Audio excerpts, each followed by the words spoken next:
But you imagine you crack fusion with it, or, room temperature superconductors and, batteries that are optimal. That opens up, suddenly energy becomes free or cheap. Then that has huge consequences on, resources, like freeing up, like you could do more space travel, mine asteroids maybe becomes feasible, all of these things, right? And then suddenly the nature of money even changes, right? So I'm not sure people are really understanding. Like, I don't know if company constructs would even be the right thing to think about at that point. So the OpenAI-backed robot is gaining some traction. CEO and founder Bernd Bornich says new progress update on the droids dropping in 4 weeks. Looks like Moravec's paradox might be false, and we just didn't have the data. What does that mean?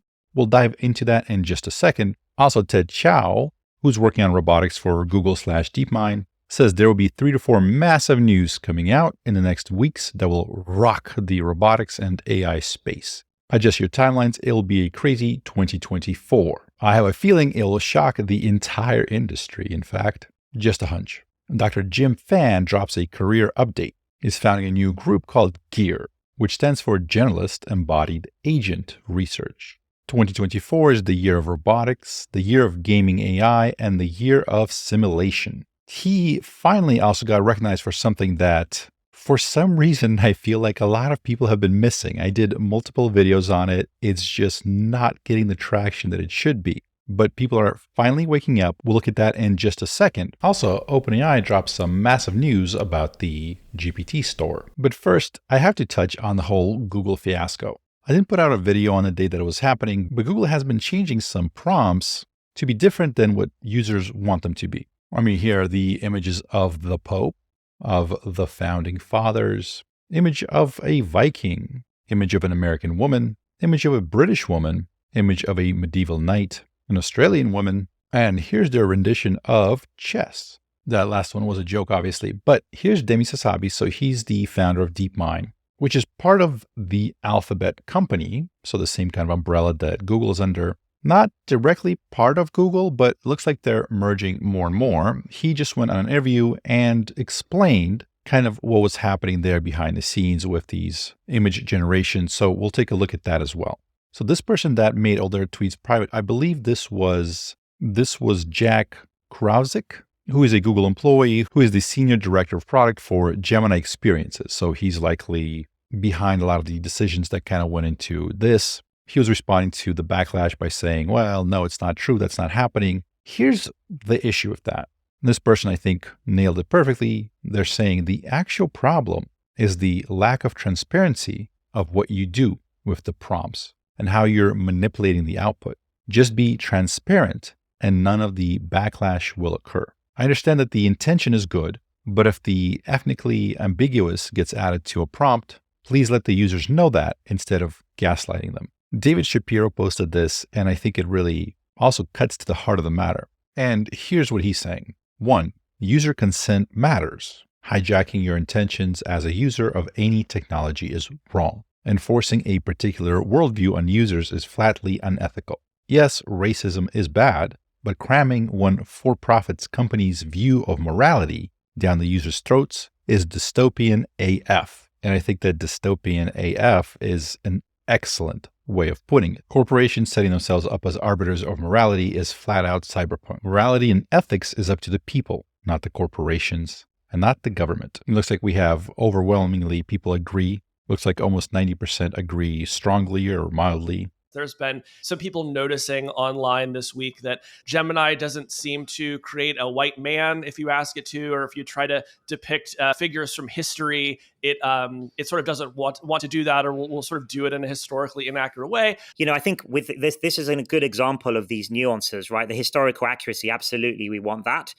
So we need to fix that. Versus when you have a generic prompt, obviously then there's things are universal. So for example, if you said, create a picture of a person walking a dog, you'd want a universal, depiction, but then others that, historical events or historical figures, then perhaps that should be narrower. And as I said, we're continually improving our models based on feedback.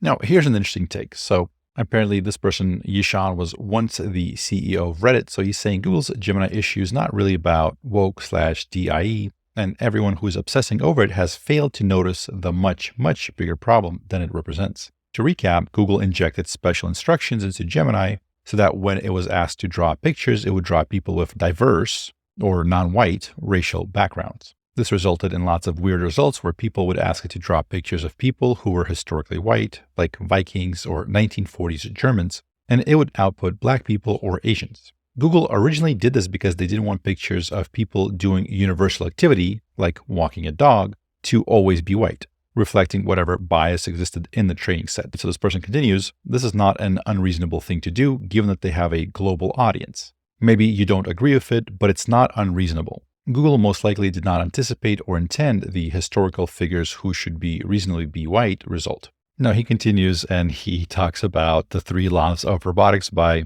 Asimov, the zero flaw, and some bad things that happen in those books. Brings up Eliezer Yudkowsky. We're not going to go down this path quite yet. But his point is that AI can have unpredictable outcomes. What are the cases? It brings me back to something like this. The actual problem is the lack of transparency of what you do with the prompts and how you're manipulating the output. Just be transparent. If the AI is outputting something that doesn't align what you think it should show, if you just start manipulating the user's request without letting them know that you're doing it and not being open about it, whatever noble purpose you thought you had becomes dystopian AF. Just don't lie. Don't be evil.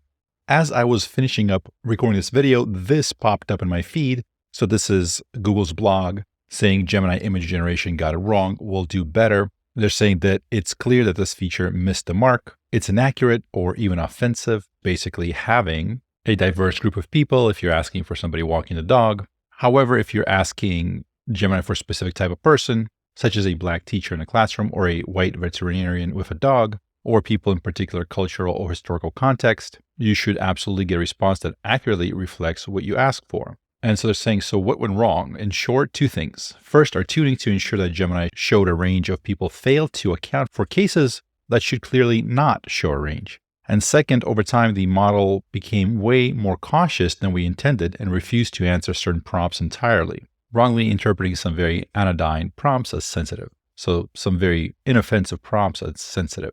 These 2 things led the model to overcompensate in some cases and be overly conservative in others, leading to images that were embarrassing and wrong. They're saying we did not want Gemini to refuse to create images of any particular group.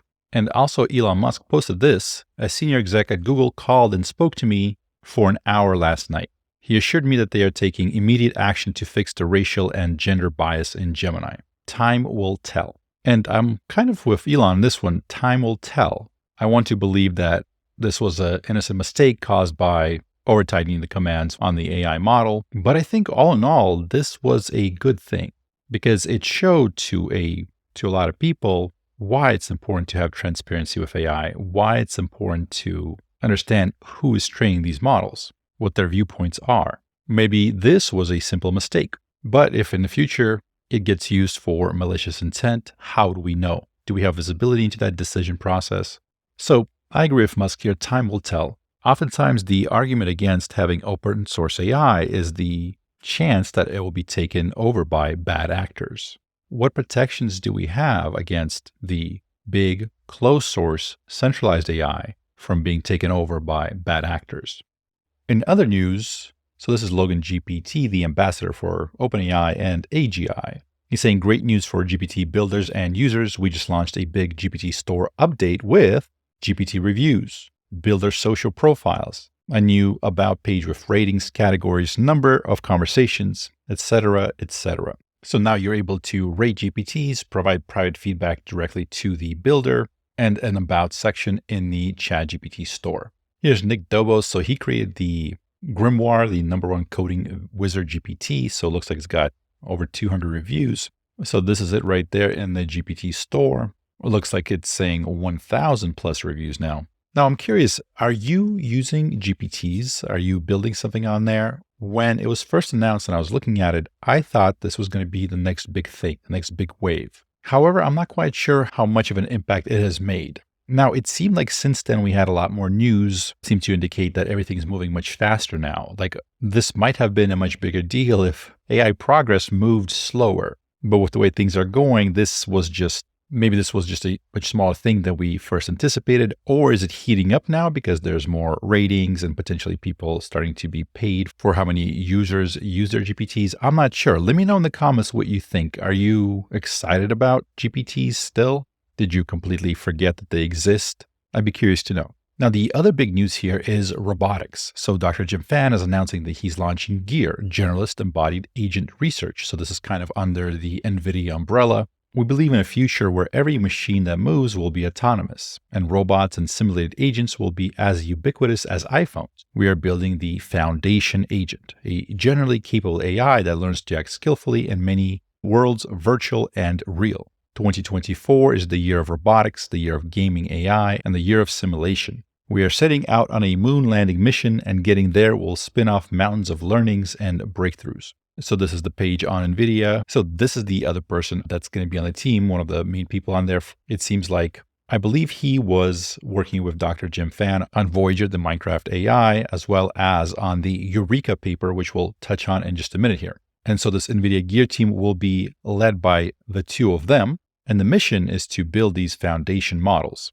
Multimodal foundation models, LLMs for planning and reasoning, vision language models, and world models trained on internet-scale data sources. We also have general-purpose robots, robotic models, and systems that enable robust locomotion and dexterous manipulation in complex environments, foundation agents in virtual worlds, these large action models that autonomously explore and continuously bootstrap their capabilities across different games and simulations and synthetic data. And this is the recent thing that we've been talking about with things like Sora emerging, simulation infrastructure and synthetic data pipelines for large-scale learning. And they're hiring. So I got to say, this would be a very exciting opportunity, in part because, as Dr. Jim Fan says, NVIDIA has enough capital to solve robotic foundation model, gaming foundation model, and generative simulation all at once. He's saying our new group is perhaps the most well-funded embodied AI lab on Earth.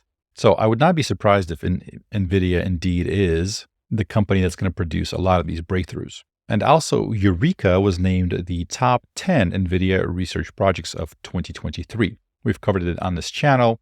It was quite exciting. They taught a robot in a simulation to twirl a pen in its fingers, similar to how you used to have kids in school kind of do that, if you recall, which was just an insanely hard problem to solve previously. But it gets even better than that. In order to train these robots in simulation, there's something that's called a reward function. So basically, if you're training a robot to, walk, have some sort of a walking animation to get from one side to the other, you might give it rewards for example, moving forward some distance. You might give some penalties for falling on its face. Whatever the case is, you write out an equation that gets it a attaboy every time it does something right, and don't do that again if it does something wrong.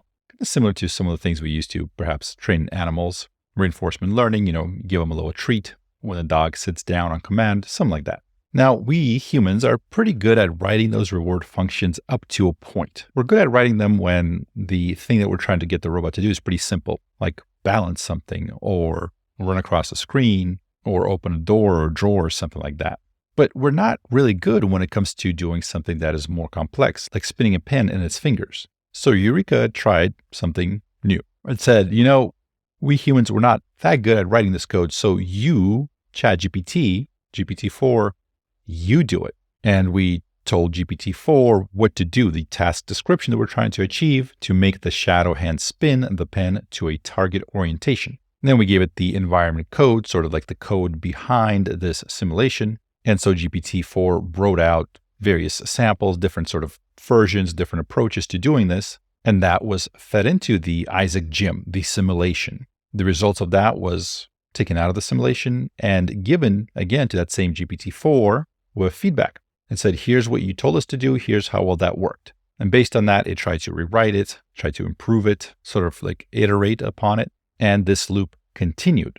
And surprisingly, Eureka outperforms humans across all tasks. In particular, and this is the really interesting part, Eureka realized much greater gains on high-dimensional dexterity environments, meaning as humans get worse at doing the very complex tasks, at writing these reward functions for very complex tasks, Eureka does well on those tasks. In other words, it's better at teaching robots how to do complex tasks than humans can. So by the way, this Isaac Jim, so it's a GPU accelerated physics simulated that speeds up reality by 1000x. So GPUs are the NVIDIA chips that they're so famous for. And so just imagine a universe of these like little robots that are floating around trying to land, right?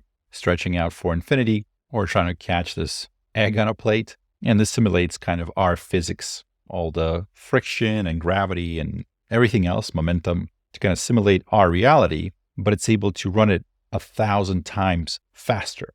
And so Eureka, in that environment, by writing rewards for that environment, Eureka is a superhuman reward engineer. The agent outperforms expert human engineers on 83% of the benchmark tasks with an average improvement of 52%. And it's much greater gains on tasks that require sophisticated, high-dimensional motor control. And this is interesting. This is kind of a big deal, I think. So Dr. Jim Fan here is saying, to our surprise, the harder the task is, the less correlated are Eureka rewards to human rewards. In a few cases, Eureka rewards are even negatively correlated with human ones, while delivering significantly better controllers. What that means is as the tasks get more and more difficult, not only is Eureka better than humans, it also comes up with novel, innovative, completely creative and different ways of solving those tasks or writing those reward functions than humans do. So when people say, oh, ChatGPT is just spitting out what it's learned, it's not making anything new, how do you explain this? It's better than humans in ways that humans were not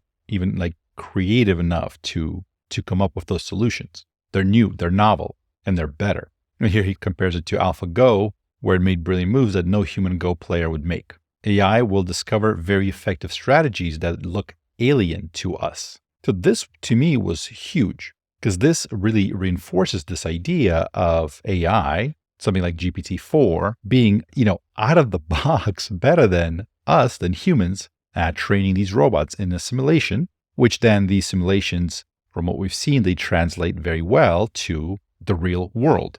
So it's not like this hand that's trained in the simulation is now only able to do that in the simulation. You take out that data, you put it into a robotic hand with those same characteristics, and it's going to be able to do that. So AI will be training the next generation of AI and robots. So this is Ted Chow. So he's saying how there will be 3 to 4 massive news coming out in the next few weeks that will rock the robotics and AI space. He says he believes that all the pieces we need for a modern attempt at embodied intelligence, and keep in mind, so he's at Google and DeepMind. Here he's mentioning how much better the data collection for robots will be. Here's an open source system. It's $400. It's from Stanford. That's designed to democratize robot data collection. How do you collect that data? Well, here's a human kind of just doing those motions. There are 2 cameras on there recording an MP4. Interestingly, it looks like they used 2 mirrors there to kind of create a stereo effect, to kind of have just more angles on what they're doing without necessarily using more cameras.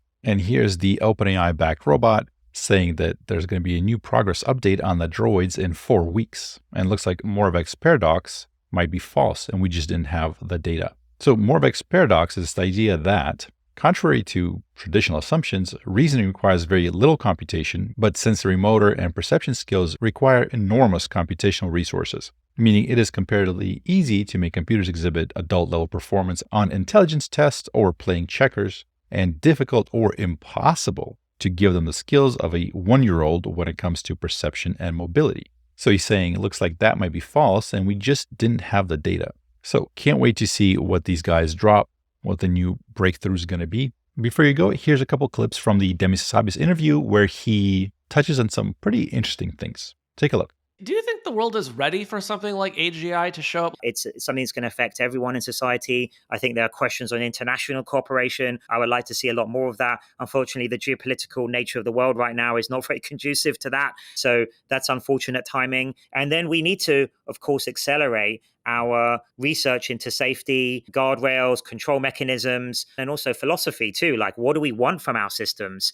Kind of and ethics, right? And philosophy of like, it's kind of deep philosophical issues. Like, what do we want our systems to do? What values should they have? And I think society will have to adapt about what it is, we want to do in a society where we have AI systems that are able to do very useful things for us. Maybe we have abundance because of that, because we cracked things like energy problems, things like physics and material material design. So there should be a huge plethora of amazing benefits that we just have to make sure are kind of equally distributed, so everyone in society gets the benefit of that. And then, I think incredible things might be possible that sort of written in science fiction books like the Culture series by Ian Banks and so on. It's always been my favorite since I was a teenager, of a depiction of, maximum human flourishing across the cosmos, helped by AI systems, solving a lot of these fundamental problems for us, helping us solve a lot of these problems. I think it could be an amazing, amazing future. I'm not even sure if you imagine a world where AGI has arrived and it's helped us solve a lot of big scientific problems. I sometimes call them root node problems. So if you think of a tree of knowledge and what are the core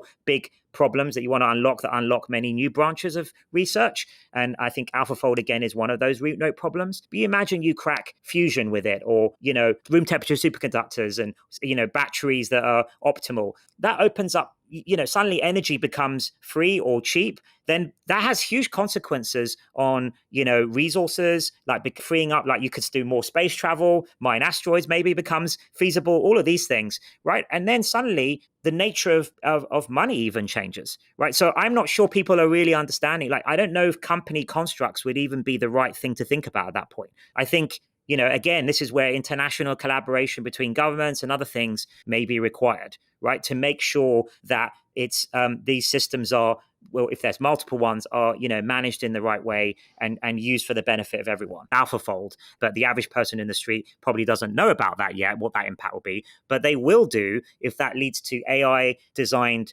drugs and cures for really terrible diseases, right? And I think we're only just a few years away from that. Right. Obviously, we spun out Isomorphic Labs, a sister company of Google DeepMind, an Alphabet company, which I also run, which is to first take the AlphaFold technologies, move them into chemistry and biochemistry to actually design drugs to bind to the right parts of the protein structures that, of course, AlphaFold has predicted. And then, we've just signed big deals with big pharma and on real drug programs. And I expect in the next couple of years, we'll have AI designed drugs in the clinic, in clinical testing. And that's going to be an amazing time. I would say, we're a couple of years away from having the first truly AI designed drugs for a major disease, cardiovascular, cancer. We're working on all of those things at Isomorphic. What does AGI mean to you? Well, AGI means a system that is generally capable. So out of the box, it should be able to do pretty much any cognitive task that humans can do. I think it's going to have to be a battery of thousands of tests and performing well across the board, covering all of the different spaces of things that we know the human brain can do. And by the way, the only reason that's an important, obviously, anchor point is the human brain is the only existence proof we have in the universe, as far as we know, of general intelligence being possible. So that's why I originally studied neuroscience as well as computer science, because clearly, certainly in the early days of AI, it was important to get neuroscience inspiration too for how are these, intelligent phenomena, how do they come about? What do they look like? And therefore, what do these systems need to be able to do in order to exhibit signs of general intelligence, right? And I think we're still quite a long way off of that, actually, with the current systems, right? So there's still a long way to go. And as I said earlier, a lot of breakthroughs still needed. I would not be surprised if we saw systems nearing that kind of capability within the next decade or sooner.